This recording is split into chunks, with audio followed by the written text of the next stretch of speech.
versículo 24. E nós vamos falar um pouco agora do senhorio do dinheiro. Amém? Diz aí as palavras do Senhor Jesus: ninguém pode servir a dois senhores, porque ou irá odiar um e amar o outro, ou irá se dedicar a um e desprezar o outro. Vocês não podem servir a Deus e às riquezas. Em algumas versões bíblicas, vem a mamon, vem ao dinheiro, né? Essas duas oposições. Vamos orar.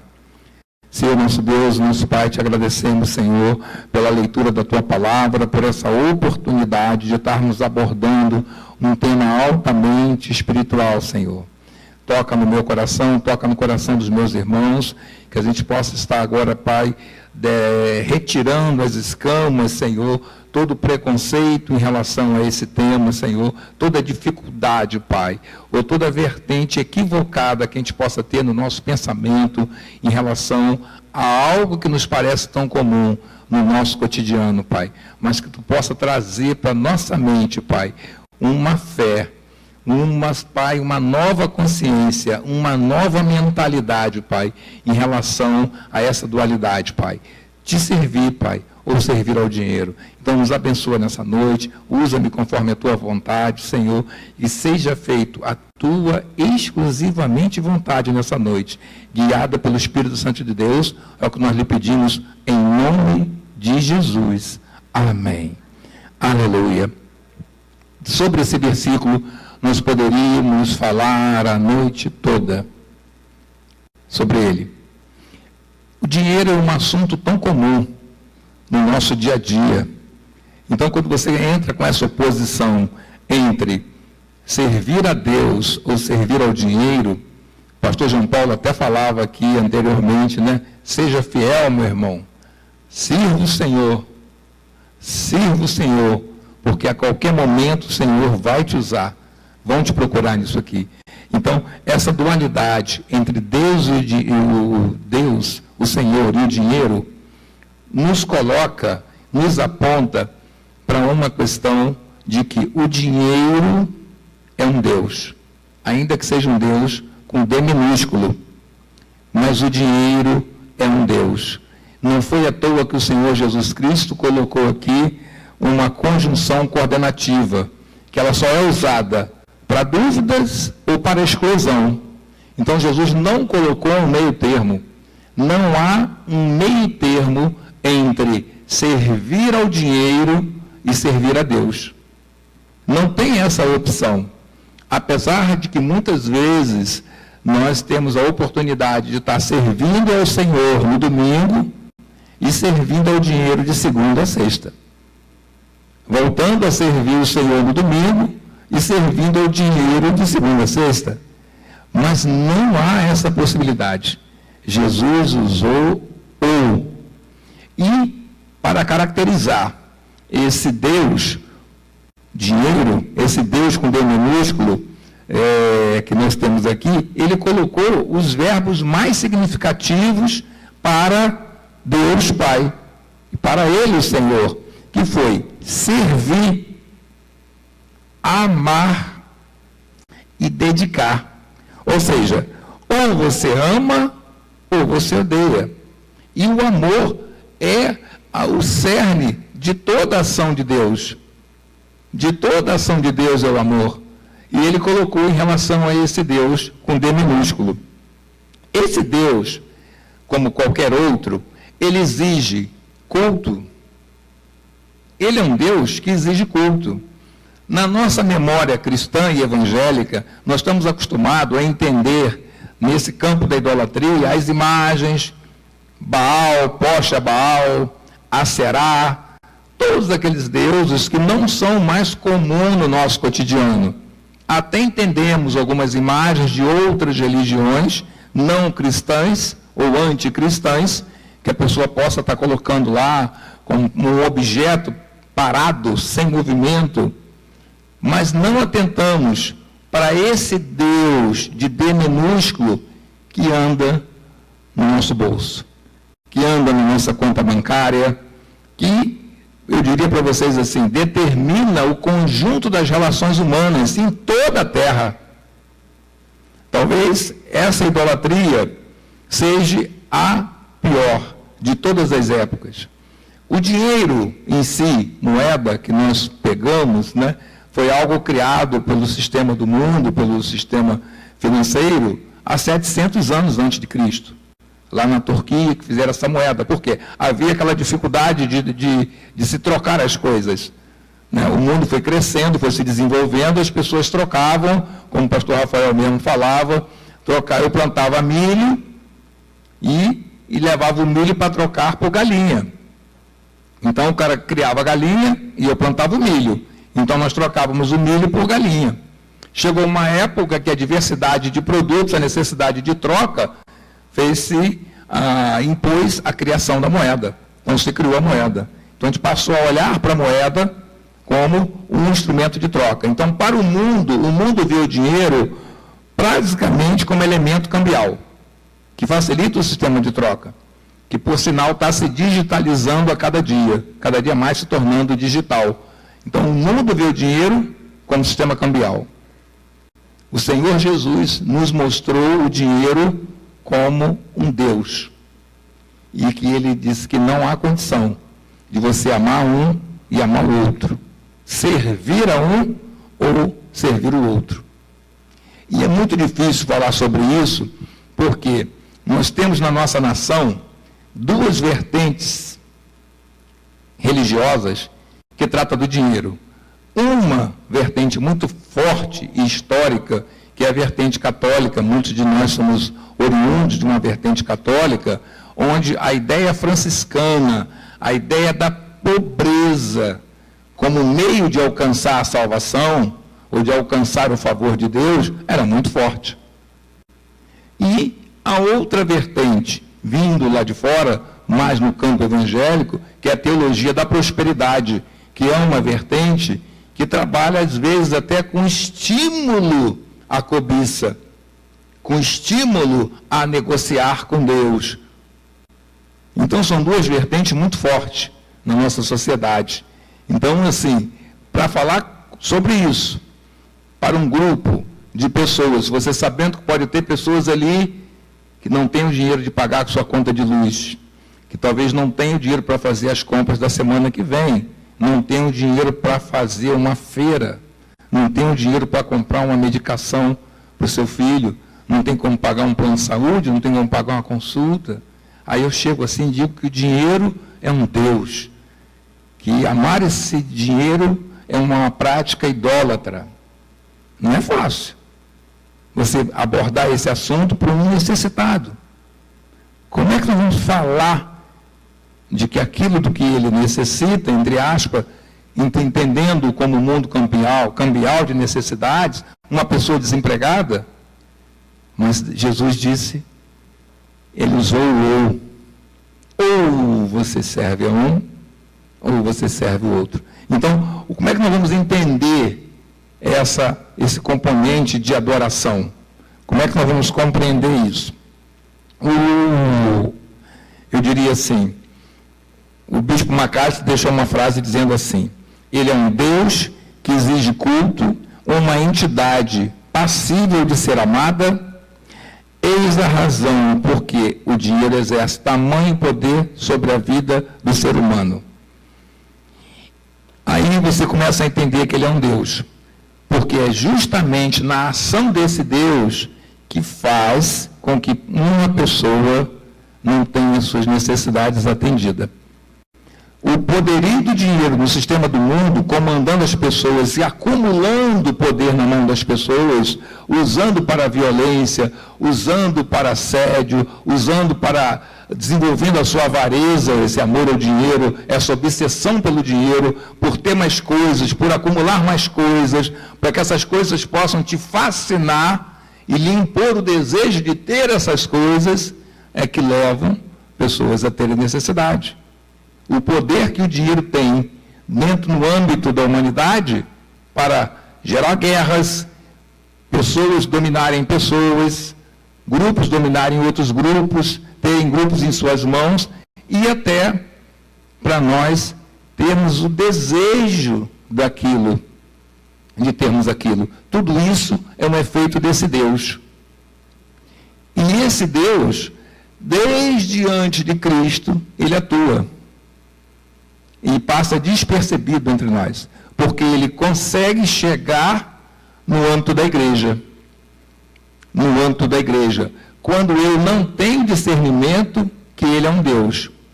Então, se eu sou um adorador, se eu sou um crente, mas eu tenho apenas o entendimento de que o dinheiro é apenas um elemento cambial, eu corro um risco de, no domingo, adorar o Senhor, e de segunda a sexta, eu adorar a Ele. Porque eu preciso ter mais, eu preciso comprar, eu preciso ter aquilo, eu preciso adquirir aquilo. E eu não vou percebendo, eu não tenho discernimento, a ponto de eu poder, ao estar na igreja, eu justificar a minha necessidade de não dizimar. Porque eu olho ele apenas como instrumento cambial.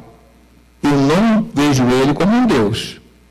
Esse é um grande risco.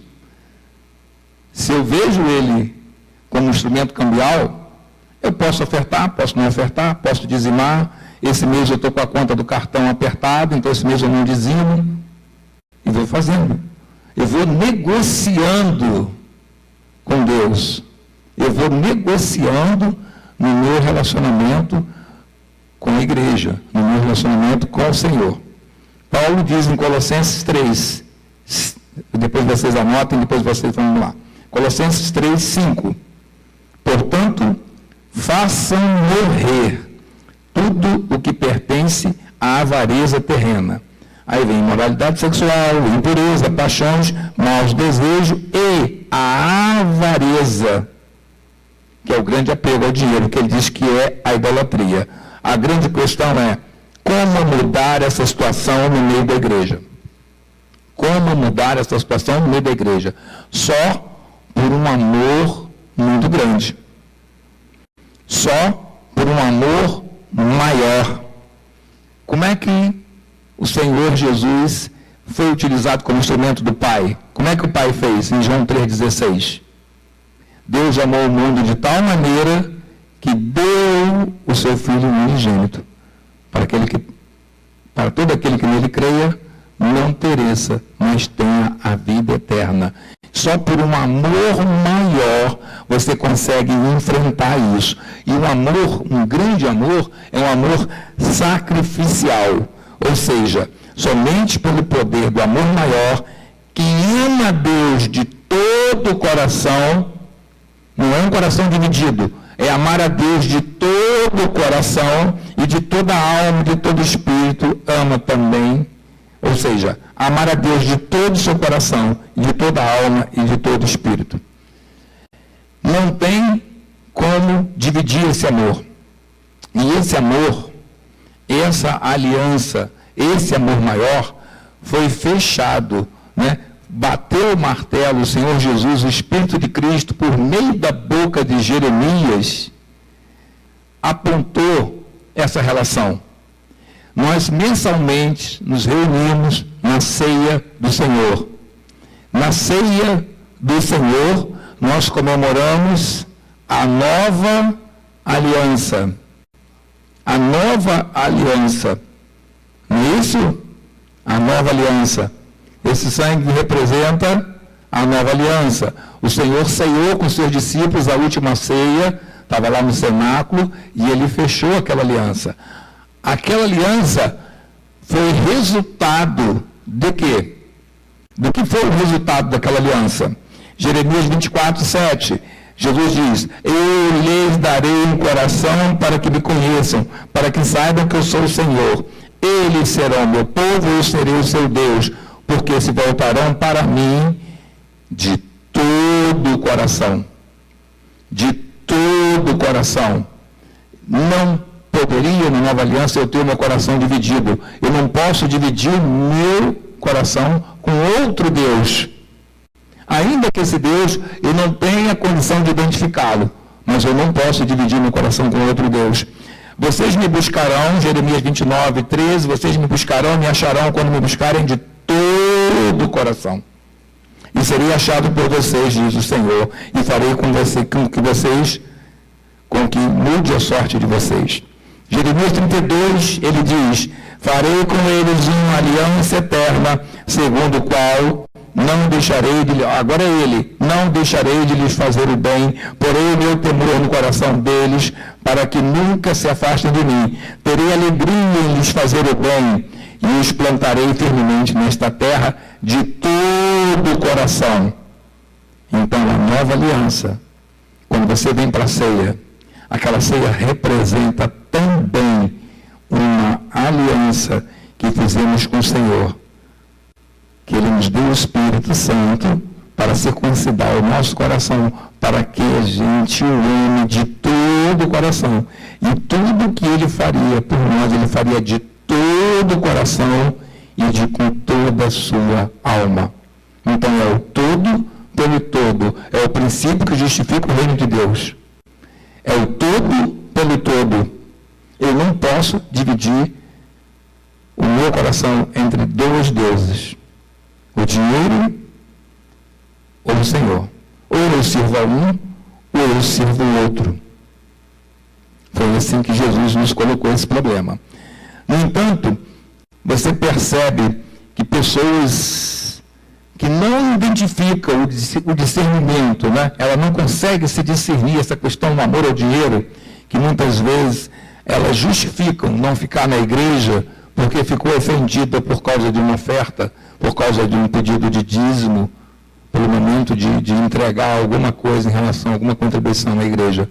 Ela se ofende. Ela se ofende. E o que leva ela a se ofender? O que ela não percebe, o amor que ela tem ao dinheiro.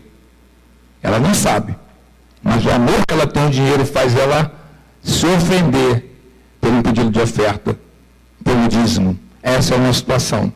A segunda situação problemática se dá em que você, não identificando o seu amor que você tem ao dinheiro, você procura aquelas igrejas que trazem em si a teologia da prosperidade, que fazem aquelas promessas de riqueza, que fazem aquelas promessas de sinais e maravilhas por meio das correntes financeiras.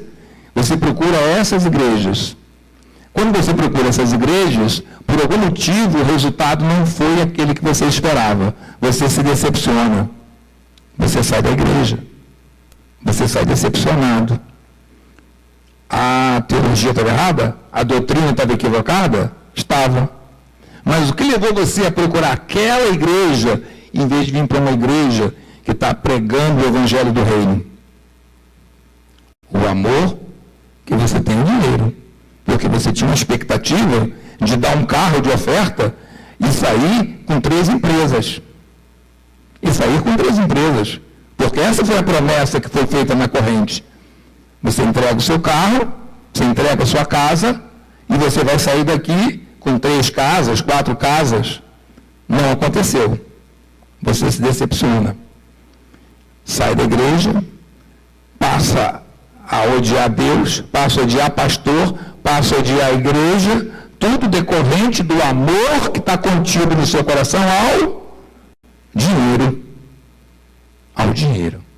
Então, assim, ele não é um instrumento cambial apenas, ele é um Deus. Então, nós precisamos ficar atentos a isso. Quando eu estou falando que é o amor, porque lá em 1 Timóteo, o que ele diz? 1 Timóteo 6,10. Porque o amor ao dinheiro é a raiz de todos os males. Paulo foi muito claro, não é o dinheiro, é o amor ao dinheiro, é a raiz de todos os males. E o pastor Rafael até chamava a atenção comigo. Poucos pecados têm esse currículo de ser a raiz de todos os males. Tem determinados pecados que tem específico no mal que ele pode fazer a pessoa. Mas o dinheiro, o amor ao dinheiro, consegue ser a raiz de todos os males. E na continuação desse versículo, ele diz assim, ele continua, e alguns nessa cobiça, e ele identifica como cobiça, se desviaram da fé.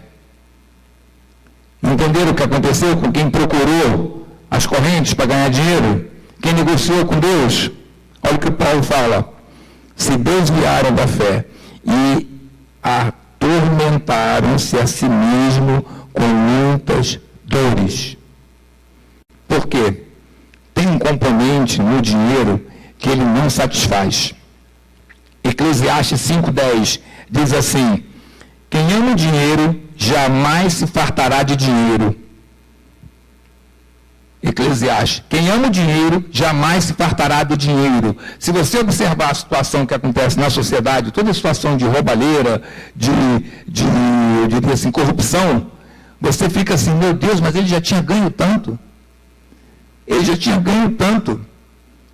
Eles tinham ganho com eventos olímpicos, com copas, com chefiando a nação, chefiando o Estado. Aí vem uma pandemia, o cara vende os respiradores, mas o cara já tinha ganho tanto.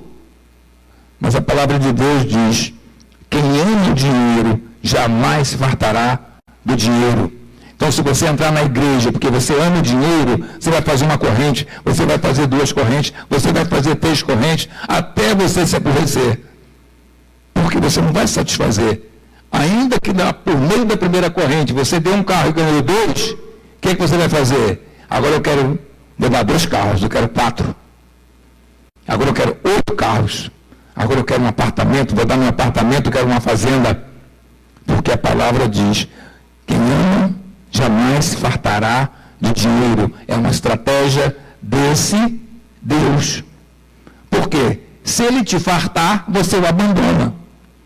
Então, quem ama o dinheiro e Deus dinheiro, ele tem uma maneira de te manter escravizado. Ele puxa pela corda, você quer sempre mais. Isso acontece com cartão de crédito, isso acontece com liquidação, isso acontece com as ofertas, isso acontece com aquele bem material que eu posso comprar em 36 vezes, 78 vezes, 96 vezes, e vai embora. E quando acaba, eu vou no outro. Então, o que acontece? Por ele ser um Deus, pelo dinheiro ser um Deus, ele também é um... e poderia dar uma revista de presente, quem acertasse essa, pastor Rafael, uma revista da escola bíblica. Por ele ser um Deus, ele é um... glória! Ele é um, vou ajudar, hein? Começa com a letra E. Por ele ser um Deus, ele é um... Vai! Medo. Ele é um espírito. O dinheiro é um espírito. Por ele ser um Deus, ele não tem como ser um Deus e não ser um espírito. É um Deus de demudo, mas ele é um espírito. E esse espírito comercial, ele se apodera de quem ama o dinheiro. Então você fica envolvido numa situação de possessão. E quando você fala com a pessoa, ela não reconhece a possessão, diferente de outras manifestações espirituais. Onde você chega lá, identifica o espírito, expulso, ele fala, se identifica, tu pergunta. Esse não. Esse, você justifica a sua possessão. Houve uma situação com o bispo Roberto Macalister. Ele teve uma revelação do Espírito Santo sobre um amigo, um líder espiritual, provavelmente um pastor, um grande pastor, uma grande denominação, fora do país. Ele teve uma revelação de que ele estava possesso pelo espírito comercial, pelo espírito do dinheiro. Aquele incomodando, ele pegou um avião, viajou até o país, chegou para esse amigo e falou, olha, Deus me mostrou que você está possesso do espírito comercial, do amor ao dinheiro. Aí ele deu uma justificativa ao bispo Roberto e disse para o bispo de que iria tentar resolver aquilo. O bispo pegou o avião e voltou. Passou-se um ano. Eles se encontraram num evento de pastores. E o bispo perguntou a ele, e aí, como é que está a possessão? Ele deu várias justificativas. Lembra das justificativas? A justificativa, quem deu justificativa quando pecou? Adão e eles não se arrependeram, eles deram justificativa. Então a justificativa é o sinal de que você não tem o discernimento daquela possessão. Você dá uma justificativa. Eu vou confessar para vocês, tem mês que eu falo para o Senhor, poxa, eu acho que eu não vou dar o dízimo esse mês, porque se eu não der o dízimo esse mês, eu consigo quitar uma conta. E uma conta que está me apertando. Criei a justificativa. Ele chegou pertinho. Mas aí tem pregação, tem a palavra do ofertório, tem que distribuir envelope, conversa daqui, conversa dali, e o espírito fica incomodado. Ele, meu Deus, se eu pudesse ficar só no teu ouvido, só eu e você de noite, né? Tu ia pegar e apagar essa conta. Aí não tem jeito, aí eu digo, vou comer, se eu não vou comer, vai o dízimo, viu? Porque esse dízimo ainda tem um componente de um princípio que vocês vão aprender aqui, nesses 3 encontros, que não é hoje. Então, para mim, ser tentado no dízimo é muito mais sério quando eu já sei qual é o princípio que está contido no dízimo. Diferente das pessoas que não vão dar o dízimo porque todo mundo dá.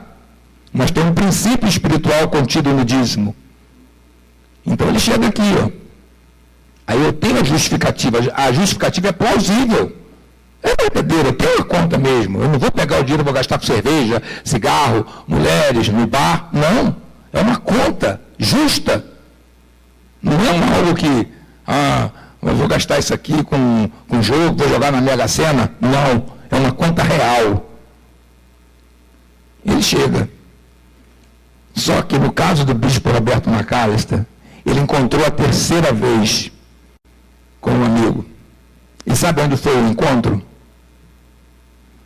No velório.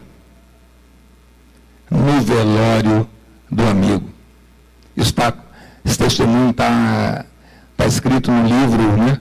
Dinheiro, um assunto altamente espiritual do bispo Roberto McAllister. Está lá esse testemunho.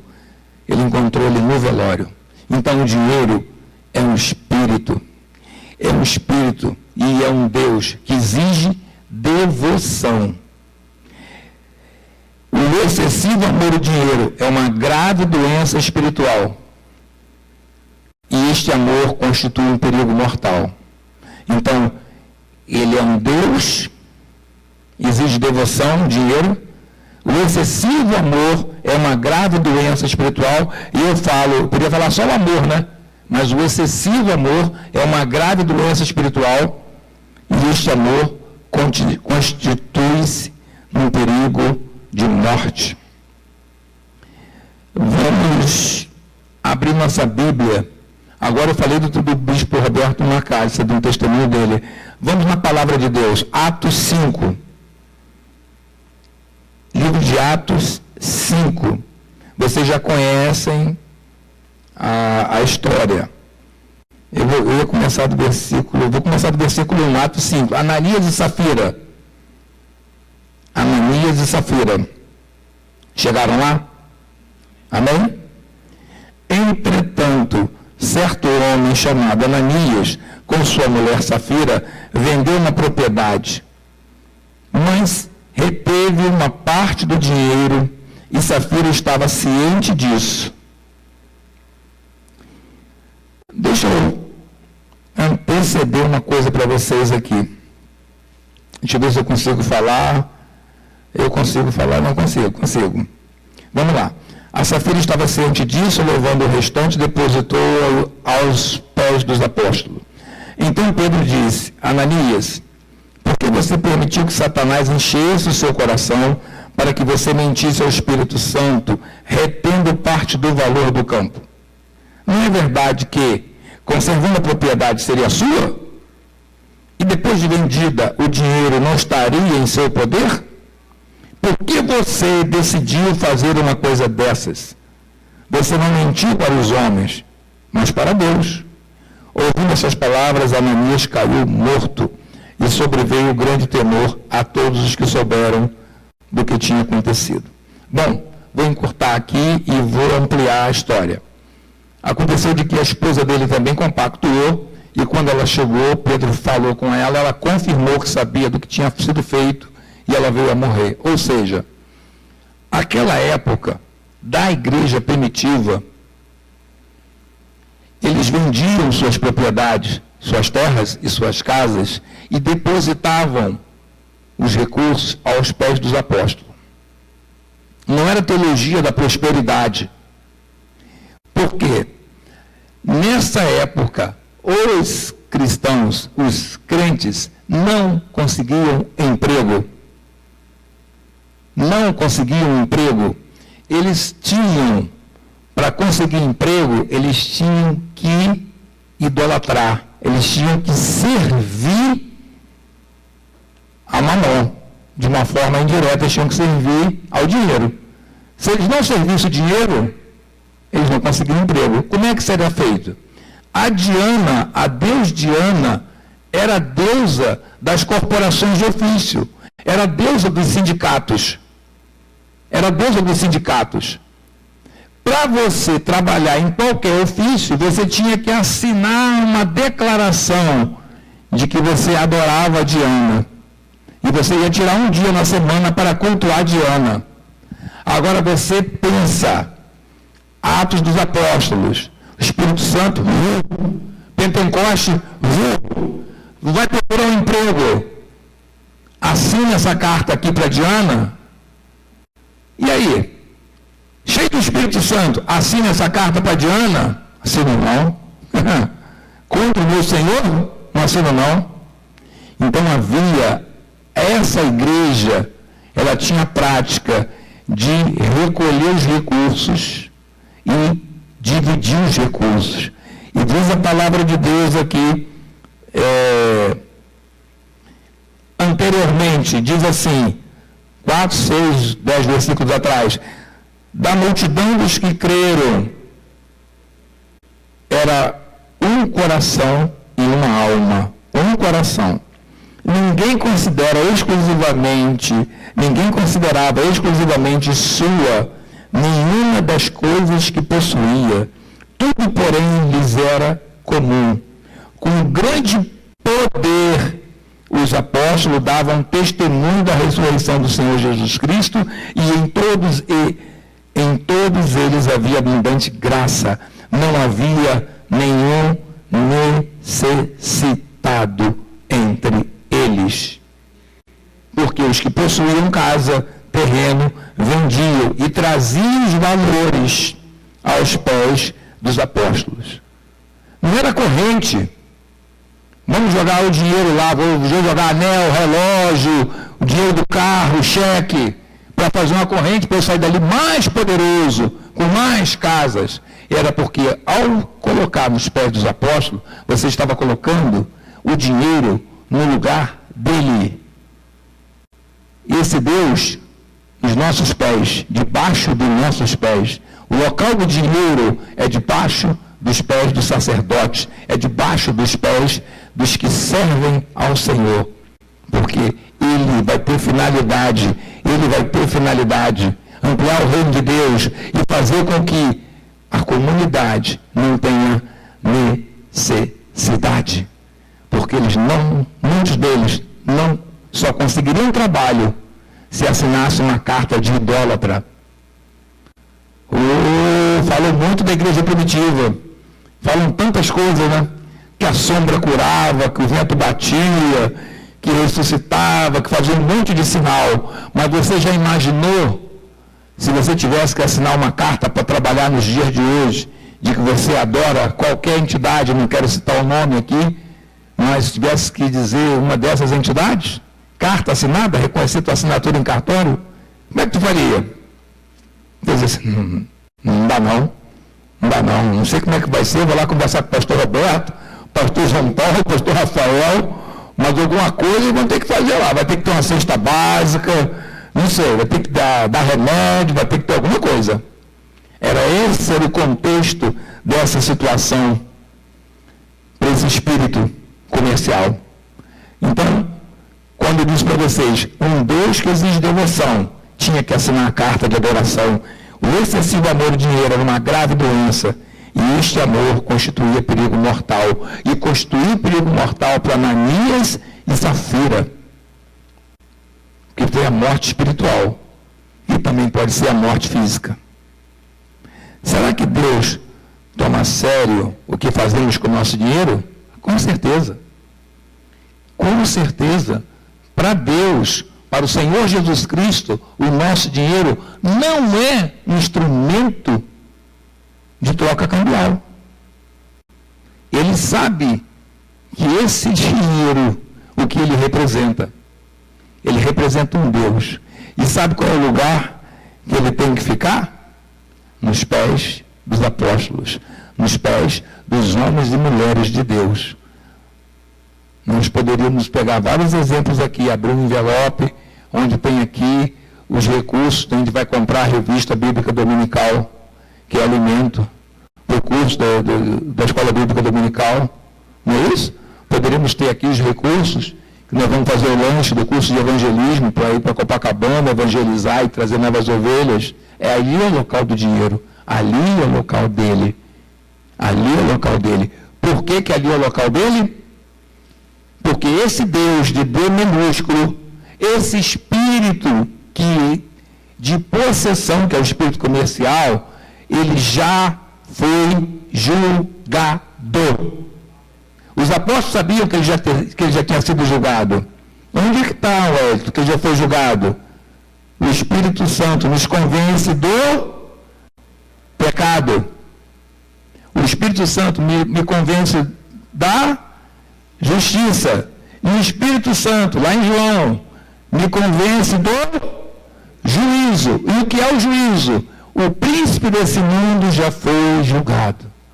Então eu não preciso ser dominado pelo espírito comercial. Eu não preciso ser dominado pelo Deus dinheiro, porque o Senhor Jesus Cristo já o venceu na cruz do Calvário. Em nome de Jesus, o espírito comercial, você está amarrado, em nome de Jesus, na vida dessa igreja, na minha vida, na vida da minha família, da vida que aqueles que estão aqui. E o dinheiro, como passar na mão de vocês, vai passar para abençoar, e ele vai obedecer o que você vai fazer com ele. A direção e a diretriz que você vai dar ao dinheiro. Esse entendimento é muito importante. Esse entendimento muda a tua vida. Esse entendimento muda no dia que você vai receber o seu salário. Esse entendimento muda o que você denomina e precisa entender o que é primícia. Esse entendimento vai mudar quando você dizer: Deus ama quem dá com alegria, porque dá de todo o coração. E Ele fez uma aliança conosco, o todo pelo todo. Ele prometeu nos abençoar com todas as sortes de bênção, com todo o coração dele. E eu prometi para ele entregar de todo o meu coração a minha oferta, meu dízimo, meu tempo, meu amor, meu louvor, minha adoração, porque essa foi a aliança que ele fechou lá no cenáculo. O que ele prometeu, ele cumpriu. Aleluia. Agora, nós precisamos ter um entendimento de uma coisa, um mecanismo desse Deus de D minúsculo. E que Deus pensou nisso lá em Êxodo, quando deu a lei a Moisés e deu os 10 mandamentos. O último mandamento era o da cobiça. O último mandamento era o da cobiça. E a cobiça, se vocês, deixa eu ver, eu tenho ele aqui, Êxodo 20, 17, diz assim: não cobice a casa do seu próximo, não cobice a mulher do seu próximo, nem o seu servo, nem a sua serva, nem o seu boi, nem o seu jumento, nem coisa alguma que pertença ao seu próximo. Depois, prestem atenção aqui, uma dimensão que o pastor colocou para a gente. Se ele disse que eu não devo adulterar, lá no 7, no 6, como é que na cobiça eu preciso, ele entrou no texto, não cobiça a mulher do seu irmão. Por quê? Será que ele estava preocupado 2 vezes com adultério? Não. Às vezes eu olho para minha irmã, esposa do meu irmão, poxa, ela faz um empadão. A minha não sabe fazer empadão. Que empadão maravilhoso que a irmã Antônia faz. Ah, se a minha fizesse esse empadão. Estão entendendo? Eu passo a cobiçar, puxa, o irmão Fernando, olha, meu Deus, que fé que esse homem tem. Como ele ora com força, com poder. Olha quantos dons ele tem do Espírito Santo, o Espírito Santo fala com ele. Eu começo a cobiçar. Teve um desse também lá em Atos dos Apóstolos, com Pedro, que tentou comprar o dom do Espírito Santo. Quanto é que tu me dá? Como sou os dons do Espírito Santo para Pedro? Pedro falou, olha, não sei nem se Deus vai te perdoar desse pecado, mas aí você se vira que não tem como te vender, não. Mas esse pecado eu não sei se perdoa, não. Pedro falou assim mesmo com ele. A cobiça, ela tem no meu coração, ela provoca o mal dentro, um mal interno, a mim especificamente, porque ela vai corrompendo o meu caráter, porque eu passo a desejar o que o outro tem, o carro que o outro tem, a mulher que o outro tem. Eu tenho um carro, mas eu quero um carro melhor ainda, e aquilo vai me deteriorando o caráter. Então esse mandamento esquecido, deslembrado, que nós não falamos muito, nem é muito falado, ele é uma pólvora no interior do ser humano, no interior do crente, que se incendiar, todo o sistema econômico sabe disso. Trabalha com fetiche das mercadorias, do desejo, e você vai em shopping, você vai numa loja, você vai em tudo quanto é lugar, está tudo pronto para pegar a sua cobiça e transformar numa materialidade de fascinação, de desejo. E para executar isso, você precisa cultuar o cartão de crédito, cultuar o dinheiro, cultuar o Deus. Dinheiro. E o espírito de possessão do dinheiro começa a trabalhar em você. Então, esse último mandamento, ele tem um efeito nocivo, primeiramente, na nossa formação do caráter. Depois ele vai ter um efeito nocivo também nos que estão ao lado. Mas qual é o problema da cobiça? É que a cobiça aponta para a incredulidade sua em relação a Deus.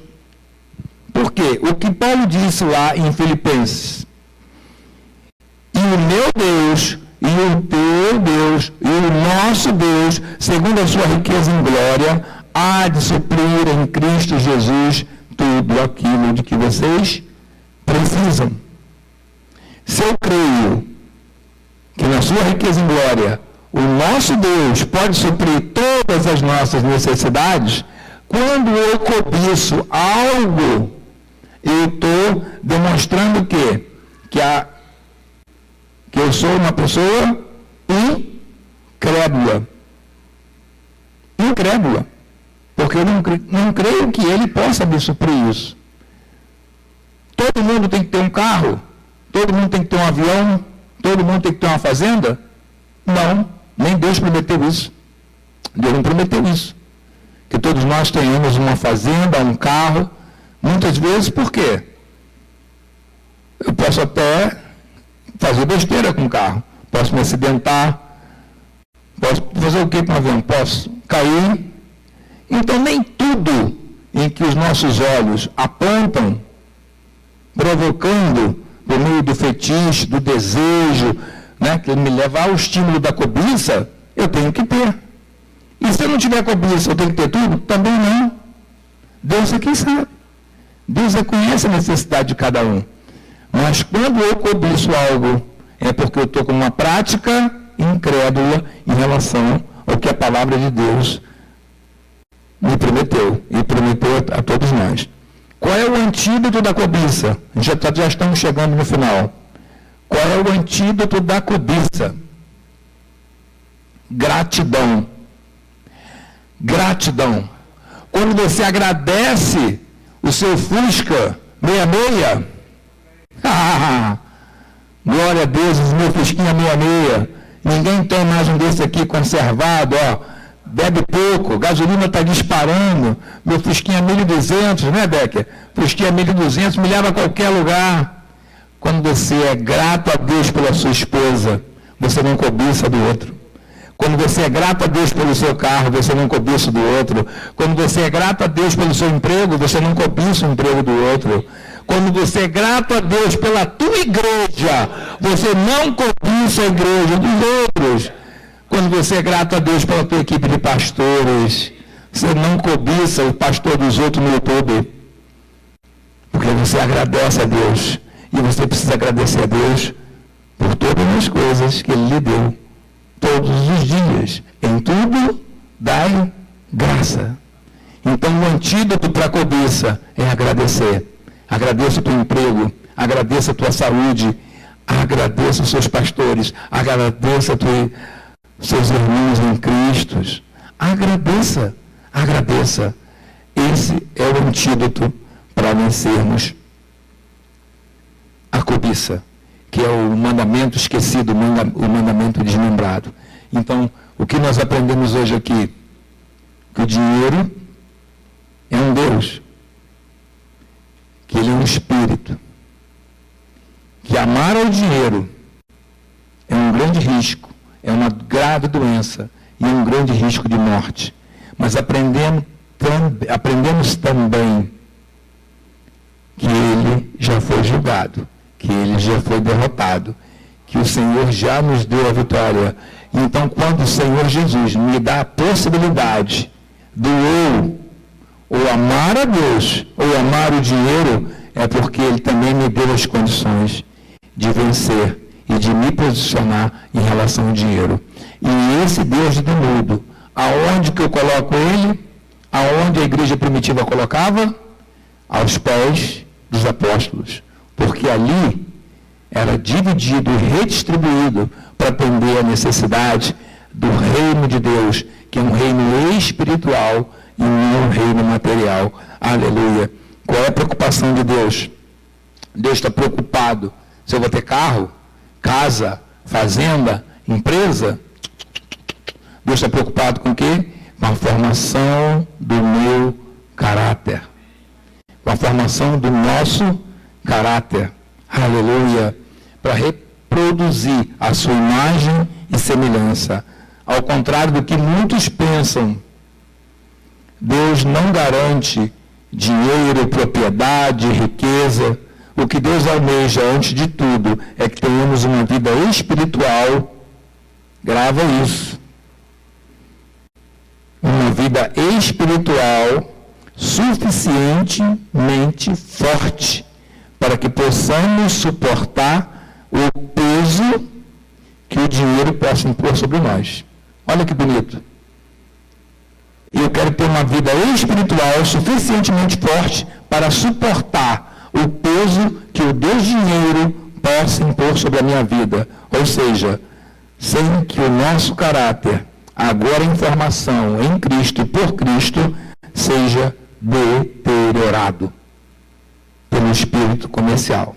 Aleluia. Glória a Deus. Quero agradecer a Deus por essa noite, por essa palavra, que Deus desenvolva isso no nosso coração, que nós possamos pedir a esse Deus Todo-Poderoso para quebrar devoção ao dinheiro, amor ao dinheiro. E se você não consegue identificar essa devoção, se você tem, mas não identifica e se justifica, que Deus possa te libertar desse espírito, em nome de Jesus, pelo poder do nosso Senhor, daquele sangue derramado na cruz do Calvário. Porque esse, anti-Deus, anticristo, terá o dia dele de cair antes da igreja subir, que é o sistema da Babilônia. Cai e vai cair em um minuto, porque ele já vai estar todo digitalizado. Deus vai dar, o Senhor Jesus vai dizer, basta, e a Babilônia cai.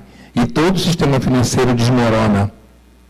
E todos aqueles que adoraram o dinheiro, que não conseguiram se satisfazer pela quantidade, irão olhar seu saldo. Estará zerado. Aí vão tentar se matar, vão tentar fazer tudo. Aleluia, glória a Deus. E nós que adoramos esse Deus, somente a Deus, amamos somente a Deus, e o servimos somente a Deus, e nos dedicamos somente a Deus, como Jesus nos alertou. Estaremos subindo em glória, como igreja do Senhor, como noiva do Senhor. Aleluia. Que Deus nos abençoe rica e abundantemente. Se você sentir no teu coração de aplaudir o Senhor, o faça. Apenas Ele. Em nome de Jesus.